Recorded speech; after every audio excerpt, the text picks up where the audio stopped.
highlighting hypocrisy episode 3. Captain Napton joined perplexed QT's panel this weekend to discuss some things. I'm a big believer in that, but that doesn't mean I can't have an opinion on it. You see what I mean? Yeah, but like going as far as to call it a scam is kind of, I don't know, it's kind of rough, right? Here are 3 recent live streams where Queen Bee has accusations of scams in her title. Have you heard Queen Bee accuse anyone of scamming? So let me ask you a question. What does showing a receipt for what she has spent have anything to do with it being an open case? What is showing a receipt have anything to do with it?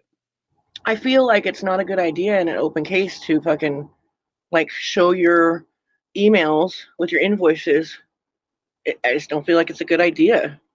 It was something that was talked about amongst me and her, and then she also talked about it with her attorney. Like, it's just not something that was ever going to happen, and that was said in the beginning. That was said up front. On October 30th, Burnt Toast announced she would be showing itemized receipts on her live stream on Thursday. I don't either. So here's my plan for Thursday. I was given the go-ahead that I'm allowed, because again, I always make sure that I don't want to fuck this up for Queen. So I always wait to hear back from Queen via her lawyer. And so the receipt of where every dime has gone, I will be getting a copy of that, redacting it, and we will be going over that on Thursday. And I will make sure that there are copies for clip channels or other commentary channels where you can review it. You can have a copy so that you know exactly where all the money is going. It's going into a trust. It's a PayPal pool. That money gets pulled out in chunks as the lawyer asks her for a certain amount. That money gets put in a trust. That trust is then billed by the lawyer, and the lawyer will continue to build that until it gets low. And then he asks Queen Bee to pull out more of that money out of the PayPal pool. That is how it works. Putting money in a trust is very, very standard. Again, there's a lot of people that have been lying about this money, and I've been wanting to show this for a while, but I did not have a copy myself.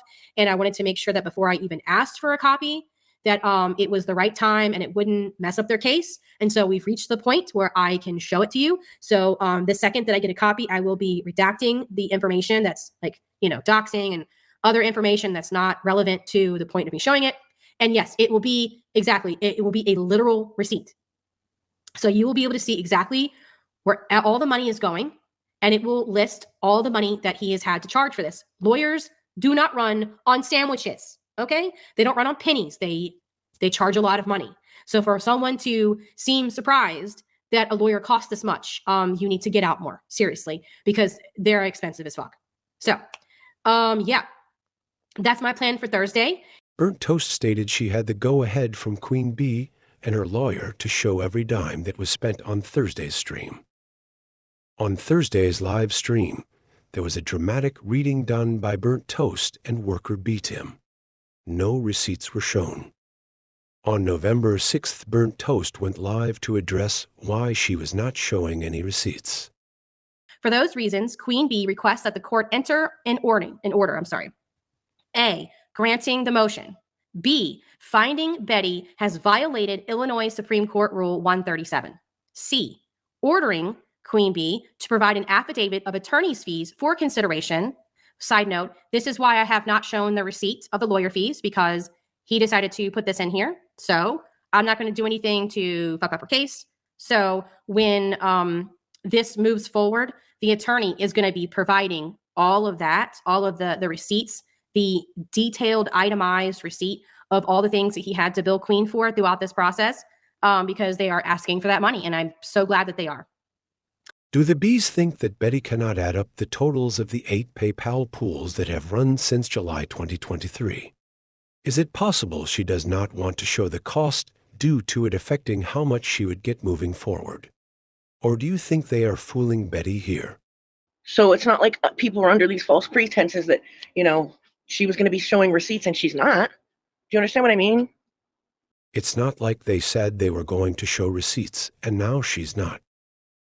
She has. I can't remember what it is, but well, I've been trying. Well, like she said, like in the beginning, receipts will be shown in the end. So, like until then, it would be nice if people could stop calling it a scam. Let's take a look at what Queen Bee had to say recently about giving your money away to people.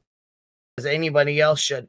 In my opinion, I've said this before and I'll say it again. If there's anybody on here, please do not send any kind of money to me or anyone else. If you're struggling, make sure you take care of home. Make sure you're good. Make sure you have everything you fucking need. And if you give to someone, give with the understanding that it could possibly be a scam if you're not going to do your research. Or if you're going to dump money into something and then only to find out it's a scam later, don't be upset. You know what I'm saying? It's you can't be upset when when you throw money at somebody and then you don't look into it or you don't research anything, you know what I'm saying? And then boom, turns out to be a huge scam. I mean, we got to the bottom of this one pretty fucking quick. But some schemes went on for months and months because people are scared to ask for paperwork. People are scared to ask for proof. You don't want to overstep your boundaries. Queen Bee says people should ask for paperwork and should ask for receipts. She also says her receipts of the cost for the lawyer is the documents the lawyer files. Does a document being filed show you how much has been spent? Well, and this whole thing with like her lawsuit is a scam, like that, I think probably is the most like problematic and bothersome. It is to me, at least. Like in the beginning of this, she said no receipts will be shown until the case is closed. And I don't understand what people don't understand and what, like, how they cannot do like math on how much it costs to fucking follow through with the fucking suit. And just like she said, I don't donate, so I have no. So then, what are you even talking about? If you don't donate and you know nothing about what's going on, then take your own advice and sit the fuck down. I like to address that. I would like to address that part. Okay, I wrote a long comment, but basically, if you look at a lot of YouTubers like Nick Rekieta, like Rekieta Law, or like Rekieta Law is an attorney. He was sued. He's being sued by Moniker, okay, because he said something. What he did the first day, he raised a GoFundMe for $50,000. He says, I'm going to have a GoFundMe. The very first day, First day. Boom. Okay. And the reason BJ investigates 100,000. Bam.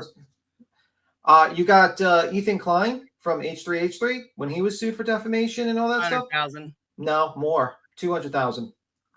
So next time you guys want a fucking pocket watch, sit the fuck down. No. B. Tim and Queen Bee use examples of channels that collected 10 to 100% of their subscriber base in lawyer funds. Currently, Queen Bee has collected 350% of her subscriber base in lawyer funds. Do people who have donated have a right to question this? Oh, I absolutely agree with that. You know, I totally agree with you. But for some reason, I'm the only one that gets shit for it. I'm the only one. She's been getting a lot of shit. What do you mean, dude? From who? There's clip channels clipping her now. Like you always say that there's no other clip channels that clip her. There's a few of them now that clip her. Who? Besides in your own world? In your own world. Oh, like we don't know who those people are. Shout out to the usual suspects. Anyways. I think that Libby's clipped her a couple times. I think the Clippers clipped her. Yeah, but Clipper doesn't have commentary. Well, that's a true clip channel then. Yeah, but I'm saying there's no commentary. She doesn't have people making this horrendous fucking. You get a couple hundred people in here going at her pretty good. Granny gets a like good 400 or 500 people over there at her chat going at her pretty good. Jones in. I mean, you can't say that there's not a couple hundred people that fucking don't like her and fucking talk with you guys about this shit. Cappy. So it's not like she's totally off the hook, is all I'm saying. $55,000 for this stupid ass frivolous lawsuit. Obviously, a couple of hundred people talking about her has not hurt her at all. I mean, let's call a spade a spade. How many people support Queen Bee in this lawsuit compared to how many people that just dislike Betty? Well, I mean, she is community that wants to support her. I mean, the point is that you're saying that that she doesn't get any pushback, and that's not true. Let's take a listen to another point of confusion for Cappy. No, I was just saying this. Okay, so I don't know if you caught. Well, no, you were in the chat. I saw you. Never mind. Sinners Live, like this random email was sent to him. I only got to see little parts of it, but from Okay. what I gather is that he thinks that Queen Bee or someone from the Hive sent him this email, so he gets to blame it on like all those people. Wait, hold on. When I asked about it, Emmy wrote back and said it was a troll that wrote it. So they Then don't why think is he keeping yammering on about like, oh, they're professional criminals and look what they did here? And like, it was definitely implied that it was from Queen or her camp. Headstones and Sinner went live on their channel and spoke about the timeline and the threats they had received. The following is what was shared. I think it was specifically put on Gina Diamond's page because we all know the history of Blank Screen and Gina. He hates her, and he, of course he would put it there. In every live You Do episode 1 part 2, we showed the lengths that Blank Screen is willing to go into someone's real life. During the video, it was determined that Blank Screen and no wire hangers were in direct contact. And Nisi B, you've been floating all around these comments, but I do want to address your comment. So this sounds like a threat. It is a threat. It 100,000% is a threat. And we don't know who sent those, but we know who sent them around because on the screen right now, the screenshot shows no wire hangers. Yep. In case you're missing it, guys, it's right there, right above the redacted private information of Emmy. There. My cat is right. Yep.